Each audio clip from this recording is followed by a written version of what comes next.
Bíbélì ìràwọ̀ ayọ̀ láti máa yọ wá fẹ́ni tí jíǹgbé, kò sí ìjì tí ó lè bòdì dán rẹ̀. Jésù ti gbà àwọn tó ti sọnù.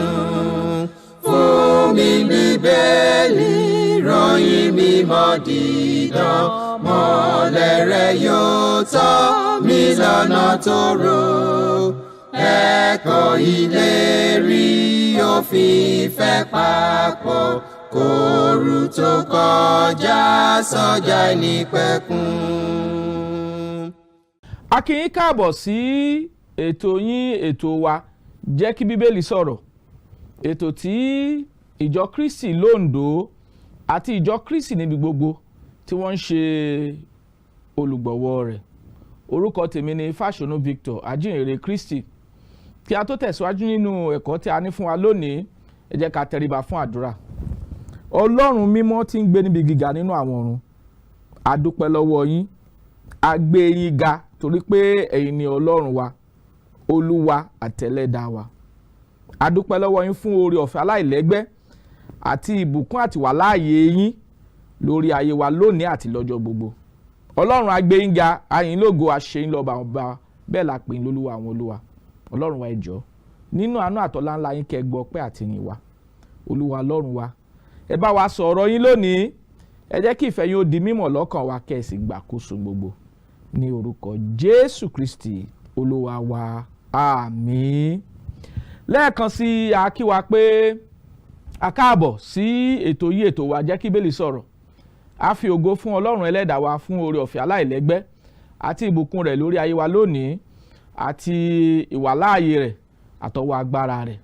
A dúpẹ́ lọ́wọ́ Ọlọ́run fún oore ọ̀fẹ́ rẹ̀ àti ìbùkún rẹ̀ lórí ayé wa, torí pé Ọlọ́run wa nìkan ṣo náà ló ń tọ́jú wa. A fi ọpẹ́, ìyìn, ògo, ọlá àtàgbára fún Ọlọ́run ẹlẹ́dàá wa.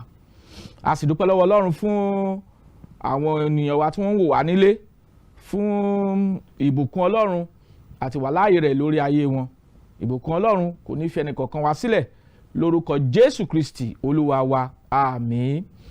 Tẹ́ ẹ bá nígbàgbé, à ń kọ́ ẹ̀kọ́ kan lọ ní ọ̀sẹ̀ tó kọjá lọ.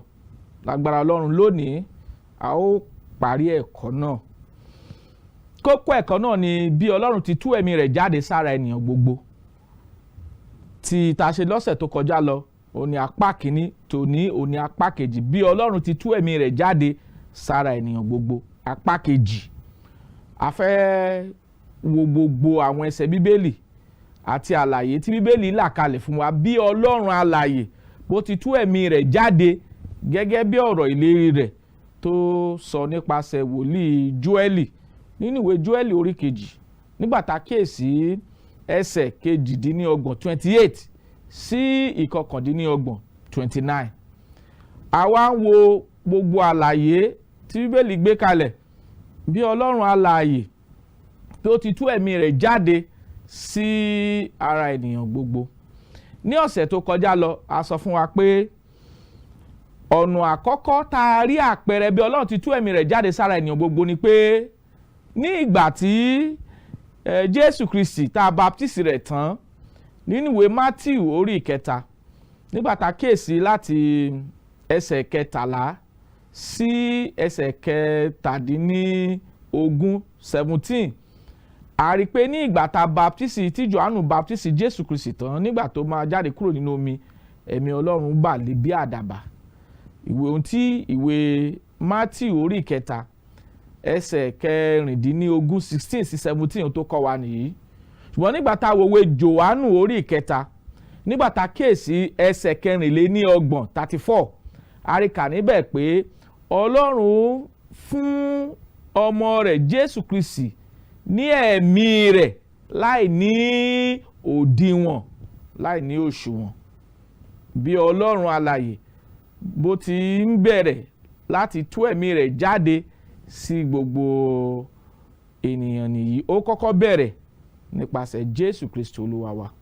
Nítorí nínú ọ̀rọ̀ Ọlọ́run ni, torí pé Ọlọ́run tú ẹ̀mí rẹ̀ jáde sára Jésù Kristi láì ní òdiwọ̀n. Ìwé Jòhánù orí 3 ẹsẹ̀ 24, òun ló kọ́ wa bẹ́ẹ̀.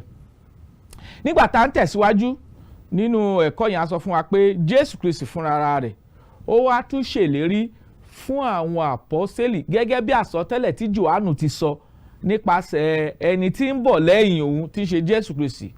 Jésù Kristi tún wá fi ẹsẹ̀ ọ̀rọ̀ tí Jòhánù sọ nínú ìwé Jòhánù orí ìkẹta nígbà tá a kíyèsí ẹsẹ̀ 11 sí 12 múlẹ̀ ní ìṣe àpọ́sítélì orí ìkíní nígbà tá a kíyèsí ẹsẹ̀ 5 pé ní tí Jòhánù sọ òun yóò baptisi àwọn àpọ́sítélì rẹ̀ tí kì í ṣe ọjọ́ pípọ̀ sí ìgbà náà tó sọ fún wọn ní ìṣe àpọ́sítélì orí ìkíní ẹsẹ̀ 5 ló fẹsẹ̀ wá múlẹ̀. Nígbà tá a wá ń tẹ̀síwájú nígbà tọ́jọ́ Pentikọ́sì dé ní ọ̀sẹ̀ tó kọjá lọ a fẹsẹ̀ wá múlẹ̀ pé àwọn àpọ́stélì nìkan la baptisi nípa owó ẹ̀mí mímọ́ wá. Àwọn àmì wo la fi mọ̀ pé ẹ̀mí mímọ́ bà lé èèyàn?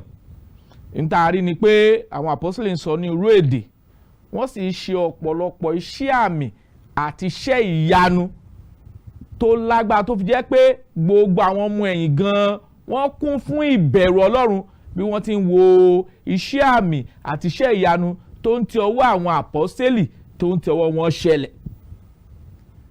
Àwọn àpọ́stélì yìí bí a ti baptisi wọn látọwọ́ ẹ̀mí mímọ́ wá gẹ́gẹ́ bí àlàyé níbi tá a ti dánu dúró ní ọ̀sẹ̀ tó kọjá lọ àwọn nìkan gẹ́gẹ́ bí ẹ̀kọ́ àti ìlànà tá a rí nínú Bíbélì ló lágbára láti gbọ́wọ́lé ni lórí láti gba ẹ̀bùn ẹ̀mí mímọ́ èyí tí àwọn olóyìnbó ń pè ní spiritual gift.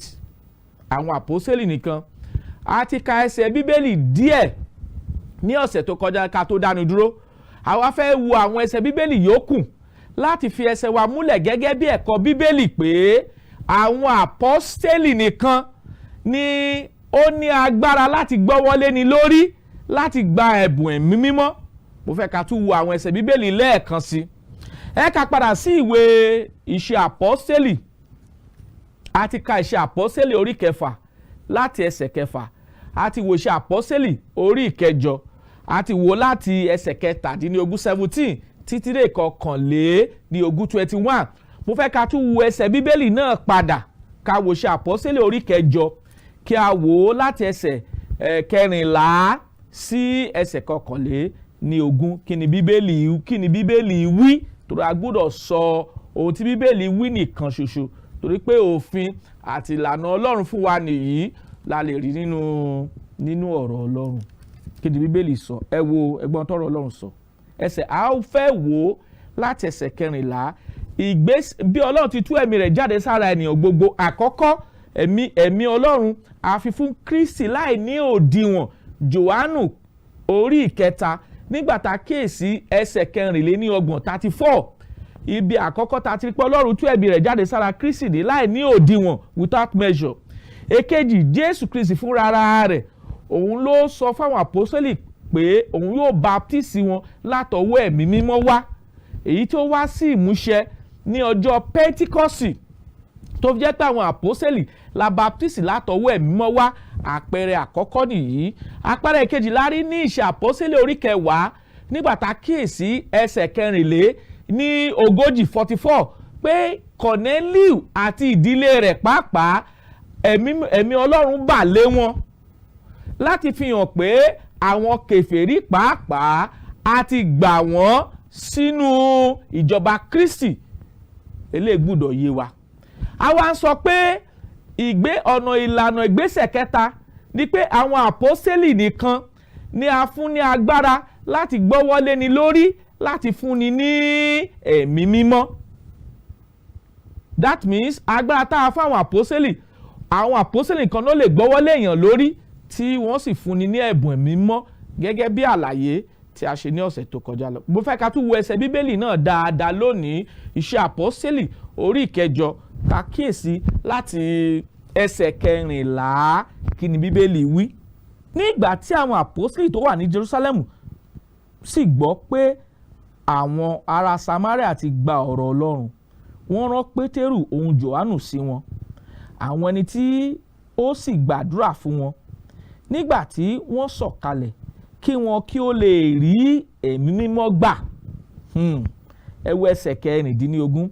Nítorí títí tí ó fi di ìgbà náà kò tí ì bà lé ẹnikẹ́ni nínú wọn, kìkì abaptisi wọn ní orúkọ Jésù Kristi Olúwa wa ni. Ẹ wo ẹsẹ̀ 17. Nígbà náà ni wọ́n sì gbé ọwọ́ lé wọn, wọ́n sì gba ẹ̀mí mímọ́. Ẹ wo 18. Ní ìgbà tí Símíọ́nì rí pé nípa gbígbé ọwọ́ lé ni à ń ti ọwọ́ àwọn àpọ́sítélì fi ẹ̀mí mímọ́ fún ni, ó fi owó lọ̀ wọ́n.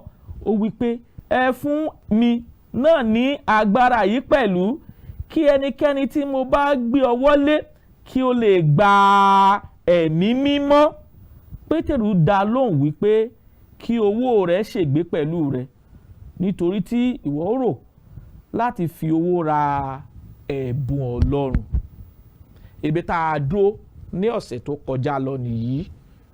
Tá a bá kíyèsí ẹsẹ̀ ọ̀rọ̀ Ọlọ́run yìí, àlàyé ọ̀rọ̀ Ọlọ́run ó gbọ́dọ̀ yé wa dáadáa. Nítorí ni pé Fílípì ó ní ẹni tí Ọlọ́run lò láti wàásù rere Jésù Kristi fún àwọn ará Samaria tí ogunlọ́gọ̀ wọn sì gbàgbọ́. Ọ̀kan nínú àwọn alùpàídà tí a mọ̀ sí Símíọ́nì náà gba ìrere Jésù Kristi gbọ́ nígbà tó wo iṣẹ́ àmì àti iṣẹ́ ìyanu tí Fílípì ń ṣe. Ní ìgbà táwọn àpọ́sítélì gbọ́ pé Samaria ti gba ìrere Jésù Kristi gbọ́, wọ́n rán Pétérù òun Jòhánù sí wọn. A ti sọ ní ọ̀sẹ̀ tó kọjá lọ. Kí ni ìdí tí àwọn àpọ́sítélì fi rán Pétérù àti Jòhánù sí wọn? Ìdí ni pé kí àwọn àpọ́sítélì kí wọ́n lè gbọ́wọ́ lé àwọn ọmọ ẹ̀yìn lórí, kí wọ́n kó lè gba ẹ̀bùn ẹ̀mí mímọ́. Ilé gbọ́dọ̀ yé wa tá bá ka ọ̀rọ̀ Ọlọ́run yìí láti ṣe àpọ́sítélì orí 8 lẹ́sẹ̀ 14 sísàlẹ̀, a rí àlàyé ọ̀rọ̀ Ọlọ́run yìí níbẹ̀.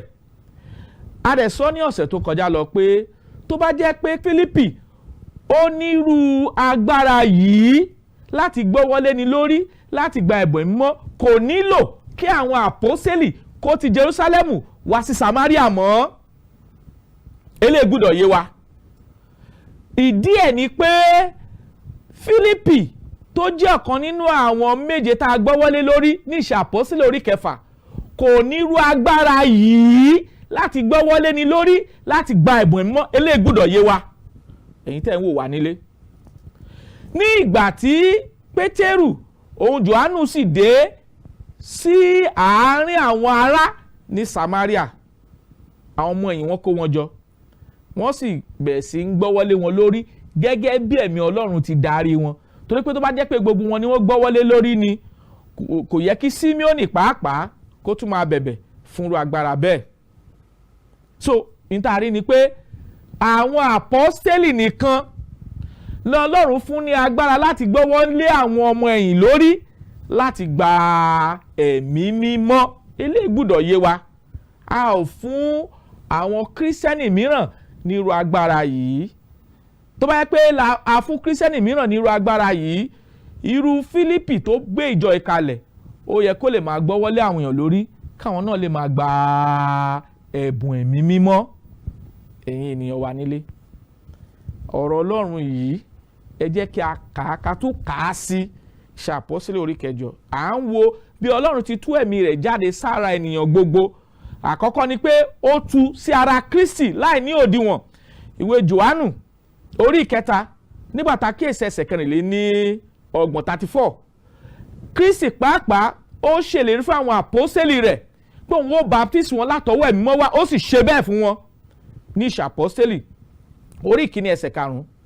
Ní ìṣe àpọ́sítélì orí 2 àríkà ń bẹ̀ pé ẹ̀mí Ọlọ́run bà lé àwọn àpọ́sítélì. Nígbà tẹ́mi Ọlọ́run bà lé àwọn àpọ́sítélì yìí, àwọn Ọlọ́run fún ní agbára láti gbọ́wọ́lé àwọn ọmọ ẹ̀yìn lórí láti gba ẹ̀bùn mímọ́. Bí Ọlọ́run ṣe plan ẹ̀ ní, that is the progression. Bọ́lọ́run ṣe plan ẹ̀ ní látọ̀dọ̀ Kristi wá sọ́dọ̀ àwọn àpọ́sítélì, látọwọ́ àwọn àpọ́sítélì wá sọ́dọ̀ àwọn ọmọ ẹ̀yìn. Bí Ọlọ́run ti ń tú ẹ̀mí rẹ̀ jáde sára gbogbo ìran ènìyàn nìyí pẹ̀lú àpẹẹrẹ tàrí nọ̀rọ̀ Ọlọ́run. Àwọn àpọ́sítélì nìkan àwọn ni Ọlọ́run fún ní agbára láti gbọ́wọ́lé àwọn ènìyàn lórí kí wọ́n kó lè gba ẹ̀bùn mímọ́. Ohun tí ó ń ṣẹlẹ̀ nínú ayé lónìí ti yàtọ̀ sóhun tá a rí nínú Bíbélì. A gbọ́dọ̀ padà sínú ọ̀rọ̀ Ọlọ́run. Àwọn àpọ́sítélì nìkan la fún ní agbára láti gbọ́wọ́lé ni lórí láti gba ẹ̀bùn mímọ́. Eléyìí gbọ́dọ̀ yé wa dáadáa.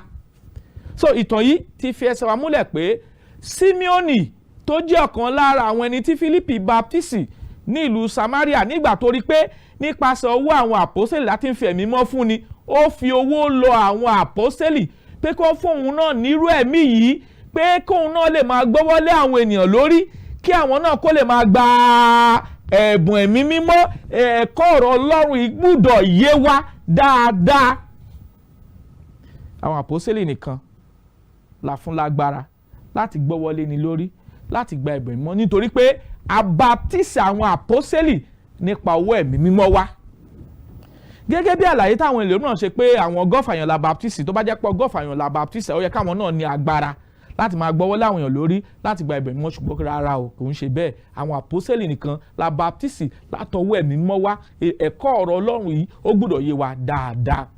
Àwa táwọn fẹ́ láti ṣèfẹ́ Ọlọ́run, àwa táwọn wá láti ṣàfẹ́rí Ọlọ́run, àwa táwọn wá láti sin Ọlọ́run nípasẹ̀ Jésù Kristi gẹ́gẹ́ bí ọ̀rọ̀ oore ọ̀fẹ́ rẹ̀, gẹ́gẹ́ bí ọ̀rọ̀ Ọlọ́run. Eléyìí gbọ́dọ̀ yé wa dáadáa. Àti rí àpẹẹrẹ kejì, ẹ ká wo àpẹẹrẹ kẹta. Iṣẹ́ àpọ́sẹ́lì orí 19 kí a wo ẹsẹ̀ 5 sí 7. Ìtàn yìí ó ń sọ nípa àwọn ọmọ ẹ̀yìn 12 èyí tí a baptisi nípa ẹ̀kọ́ Jòhánù. Nígbà tí Paul àpọ́sítélì tó bá àwọn 12 yìí pàdé, ó béèrè lọ́wọ́ pé ìjẹ́ ti gba ẹ̀bùn ẹ̀mí mímọ́ nígbà tá a baptisi. Àwọn láwọn ò mọ̀ nǹkan tó jọ bẹ́ẹ̀. Paul wá dá wọn lẹ́kọ̀ọ́, ó kọ́ wọn lẹ́kọ̀ọ́ Kristi, pé Kristi ló gbé ẹ̀kọ́ kalẹ̀ pé a gbọ́dọ̀ baptisi ogúnlọ́gọ̀ àwọn èèyàn nípa àṣẹ rẹ̀. Nígbà tí Paul sì baptisi àwọn 12 yìí tán, ó sì gbọ́wọ́lé wọn lórí, wọ́n sì bẹ̀rẹ̀ sí ń sọ tẹ́lẹ̀, wọ́n sì bẹ̀rẹ̀ sí ń fi èdè fọ̀, wọ́n sọ tẹ́lẹ̀, wọ́n sì bẹ̀rẹ̀ sí ń fi èdè mìíràn sọ̀rọ̀. Eléyìí gbọ́dọ̀ yé wa. Àwọn àpọ́sẹ̀lì nìkan la rí àpẹẹrẹ nínú májẹ̀mú tuntun nínú ẹ̀kọ́ Bíbélì pé àwọn ni Ọlọ́run fún ní agbára láti gbọ́wọ́lé ni lórí láti gba ẹ̀bùn ẹ̀mí mímọ́. Ọ̀rọ̀ kan náà ni ìwé Róòmù orí 1 ẹsẹ̀ 11, òun náà ló kọ́ wa pé Paul kọ̀wé sí àwọn ará Róòmù pé òun fẹ́ láti wá bá wọn láti fún wọn ní ẹ̀bùn ẹ̀mí kí wọn kó lè fi ẹsẹ̀ múlẹ̀ nínú ọ̀rọ̀ Ọlọ́run. Eléyìí gbọ́dọ̀ yé wa. Ìkẹni nínú ọ̀nà tí Ọlọ́run fi tú ẹ̀mí rẹ̀ jáde sára ènìyàn gbogbo, ó ní ẹ̀mí mímọ́ tá a fún gbogbo ìran ènìyàn tó ṣe ìgbọràn sí àṣẹ Kristi nípa ìbáptisí. Àwọn olóyìnbá sọ pé indwelling of the Holy Spirit. Ẹ̀mí mímọ́ yìí la fún gbogbo ìran ènìyàn tó gba ìyìnrere Jésù Kristi Olúwa wa gbọ́, tí a sì baptisi rẹ̀ nípa àṣẹ Jésù Kristi. Báwo ló ṣe rí bẹ́ẹ̀? Ẹ jẹ́ ká padà sínú Bíbélì. Iṣẹ́ àpọ́sítélì orí 2. Iṣẹ́ àpọ́sítélì orí 2. Nígbà tá a kíyèsí ẹsẹ̀ 42, kí ni Olúwa wí? Ẹ gbọ́ ohun tí Bíbélì sọ. Ó ní Pétérù sì wí fún wọn pé ẹ ronúpìwàdà kí a sì baptisi olúkúlùkù yín ní orúkọ Jésù Kristi fún ìdáríjì ẹ̀ṣẹ̀ yín, èyí ó sì gba ẹ̀bùn ẹ̀mí mímọ́. Ìgbésẹ̀ nínú bí Ọlọ́run ti ń tú ẹ̀mí rẹ̀ jáde sára ènìyàn gbogbo, èyí tí ó kẹ́yìn ó ní ẹ̀mí mímọ́ tá a fi fún gbogbo ìran ènìyàn tó gba Ọlọ́run gbọ́ nípasẹ̀ Jésù Kristi gẹ́gẹ́ bí ìyìnrere rẹ̀. Ìdí ẹ̀ la fi ń sọ pé ẹnikẹ́ni tá ò bá baptisi ní orúkọ Jésù Kristi fún ìmúkúrú ẹ̀ṣẹ̀ kò lè gba ẹ̀bùn ẹ̀mí mímọ́, kò lè gba ẹ̀mí mímọ́ gẹ́gẹ́ bí ẹ̀bùn Ọlọ́run, indwelling, èyí tí ń gbé inú wa, èyí tí ń gbé inú wa. Báwo la ó ṣe gba ẹ̀mí mímọ́ sínú ayé wa? Ní pé ká ṣe ìgbọràn sí àṣẹ Jésù Kristi, ká gbọ́ ọ̀rọ̀ Ọlọ́run, ká gba ọ̀rọ̀ Ọlọ́run gbọ́, ká ronúpìwàdà, ká fẹnu ara wa jẹ́wọ́ ìgbàgbọ́ pé Jésù Kristi ọmọ Ọlọ́run ní ṣe, kí a sì jọ̀wọ́ ara wa fún ìrìbọmi. Nígbà náà ni ẹ̀mí rẹ̀ ẹ̀mí mọ́ rẹ̀ yóò balẹ̀ sí ọkàn wa gẹ́gẹ́ bí ọ̀rọ̀ Ọlọ́run, gẹ́gẹ́ bí ohun tí Olúwa wí nípasẹ̀ àwọn àpọ́stélì rẹ̀ nínú ẹ̀kọ́ ọ̀rọ̀ Ọlọ́run. Ẹ̀mí yìí ni yóò wá máa gbénu wa, yóò wá máa ràn wá lọ́wọ́ láti máa gbé ìgbé ayé àlàáfíà, láti máa gbé ìgbé ayé mímọ́, láti máa gbé ìgbé ayé olóòótọ́, yóò sì máa darí wa sí ipa tirẹ̀ nìkan ṣoṣo. Ẹnikẹ́ni tá a bá baptisi fún ìmúkúrò ẹ̀ṣẹ̀, tá a bá baptisi gẹ́gẹ́ bí ọ̀rọ̀ Olúwa, irú ẹni bẹ́ẹ̀ kò ní ẹ̀mí Ọlọ́run. Eléyìí gbọ́dọ̀ yé wa gẹ́gẹ́ bí ìṣe àpọ́stélì orí ìkejì ẹsẹ̀ 42. A sọ fún wa níbẹ̀ pé Pétérù ó sọ fún àwọn ènìyàn pé ẹ ronúpìwàdà kí a sì baptisi olúkúlùkù yín ní orúkọ Jésù Kristi fún ìmúkúrò ẹ̀ṣẹ̀ yín, ẹ̀yin ó sì gba ẹ̀bùn ẹ̀mí mímọ́, indwelling ẹ̀mí mímọ́ tí ń gbé inú wa, èyí tí Ọlọ́run alààyè ti pinnu láti fún gbogbo ìran ènìyàn tó ṣe tán láti gba ìyìnrere Jésù Kristi Olúwa wa gbọ́. Ẹ̀mí mímọ́ yìí bí Ọlọ́run ti tú ẹ̀mí rẹ̀ jáde sára ènìyàn gbogbo ní ọ̀nà ìkẹrin nìyí, indwelling, èyí tí ń gbé inú wa, èyí tí ń darí wa, èyí tí ń fi ẹsẹ̀ wa múlẹ̀ pé a ti gbà wá gẹ́gẹ́ bí ọmọ, a ti gbà wá gẹ́gẹ́ bí ẹ̀yà nínú ìjọba rẹ̀. Eléyìí gbọ́dọ̀ yé wa bí a ti ń tẹ̀síwájú nínú ìfẹ́ Ọlọ́run. Ẹ jẹ́ ká tún wo àwọn ẹsẹ̀ Bíbélì èyí tó fi ẹsẹ̀ wa múlẹ̀ pé bí a bá baptisi wa, Ọlọ́run yóò fún wa ní ẹ̀mí mọ́ rẹ̀ gẹ́gẹ́ bí àsọtẹ́lẹ̀ tó sọ nínú ìwé Jóẹ́lì orí ìkejì nígbà tá a kíyèsí ẹsẹ̀ 28 pé ní ìgbà ìkẹyìn èmi yóò tú ẹ̀mí mi sí ara ènìyàn gbogbo, bó ṣe tú ẹ̀mí rẹ̀ jáde gẹ́gẹ́ bí àkọsílẹ̀ Bíbélì ó là ń gbé kalẹ̀ yìí.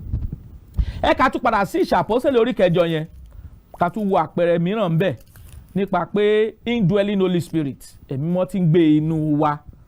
Ẹ gbọ́ ohun tí ọ̀rọ̀ Ọlọ́run sọ, ẹ gbọ́ ohun tí Bíbélì sọ. Ẹ jẹ́ ká wò láti ìṣe àpọ́stélì orí 8 ká wò láti 16. Nítorí títí tó fi di ìgbà náà kò tí ì balẹ̀ ẹnikẹ́ni nínú wọn, kìkì abaptisi wọn ní orúkọ Jésù Kristi Olúwa wa ni. Ìyẹn ń kọ́ wa lẹ́kọ̀ọ́ pé tí a bá ti baptisi wa ní orúkọ Jésù Kristi fún ìmúkúrò ẹ̀ṣẹ̀, ẹ̀mí Ọlọ́run tí ń gbénú wa yóò wọnú wa.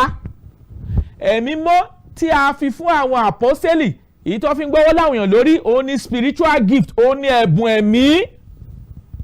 Eléyìí gbọ́dọ̀ yé wa dáadáa bí a ti ń tẹ̀síwájú nínú ẹ̀kọ́ ọ̀rọ̀ Ọlọ́run. Ẹ ká tún wo àpẹẹrẹ mìíràn, ìṣe àpọ́stélì orí 10, ìṣe àpọ́stélì orí 10 kí a wo ẹsẹ̀ tí ó kẹ́yìn, ẹsẹ̀ 48.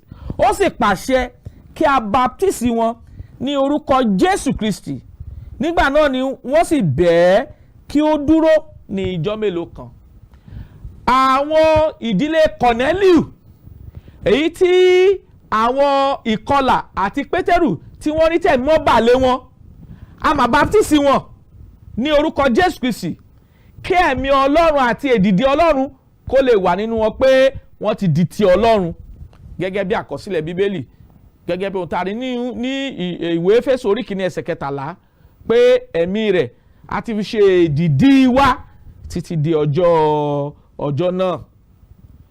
Ìyí tá à ń gbìyànjú láti sọ ni pé Ọlọ́run nínú àánú rẹ̀ ó ti tú ẹ̀mí rẹ̀ jáde sára ènìyàn gbogbo, bó sì ṣe ṣe nìyí ó bà lé Jésù Kristi láì ní òdiwọ̀n. Jésù Kristi pinnu, ó ṣèlérí fún àwọn àpọ́sítélì pé àwọn àpọ́sítélì á baptisi wọn látọwọ́ ẹ̀mí mímọ́ wá.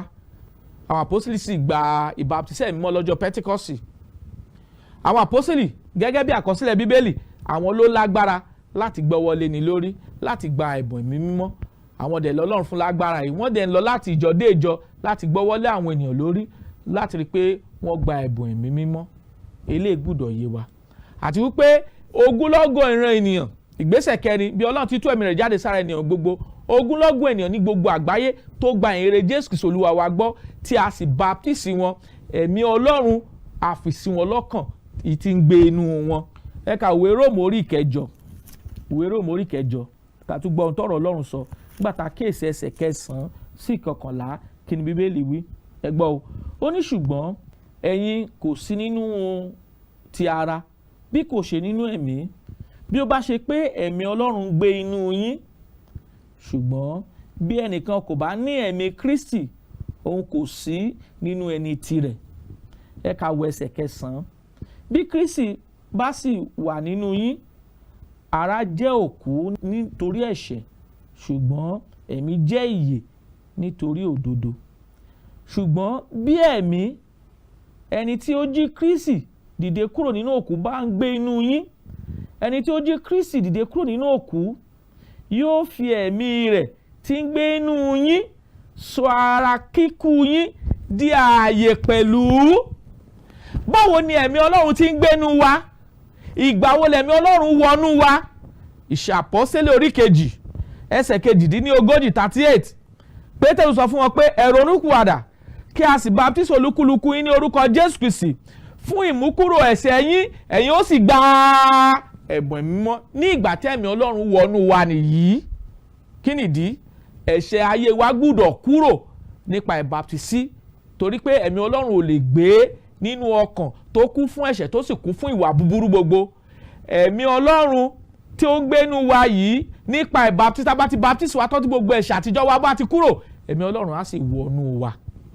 Gẹ́gẹ́ bí àlàyé tá a rí nínú ìwé Róòmù orí 9 ẹsẹ̀ 9 sí 11 pé ẹ̀mí Ọlọ́run gbé inú wa. Ẹ tún wo ìwé Éfésù orí 1 ẹsẹ̀ 13 ká gbọ́n tí bíbélì wí. Ìwé Éfésù orí 1 ẹsẹ̀ 13 ká gbọ́n tí ọ̀rọ̀ Ọlọ́run sọ fún wa. Ìwé Éfésù orí 1 ẹsẹ̀ 13 kí ni bíbélì wí ẹ gbọ́ o. Ó ní nínú ẹni tí ẹ̀yin pẹ̀lú nígbà tí ẹ̀yin gbọ́ ọ̀rọ̀ òtítọ́ nì ìyìnrere ìgbàlà yín, nínú ẹni tí nígbà tí ẹ̀yin ti gbàgbọ́ pẹ̀lú, a fi ẹ̀mí mímọ́ ìlérí nì ṣe èdìdì yín. Nígbà tí a ti gbàgbọ́ tán la fi ẹ̀mí mọ́ ṣe èdìdì wa.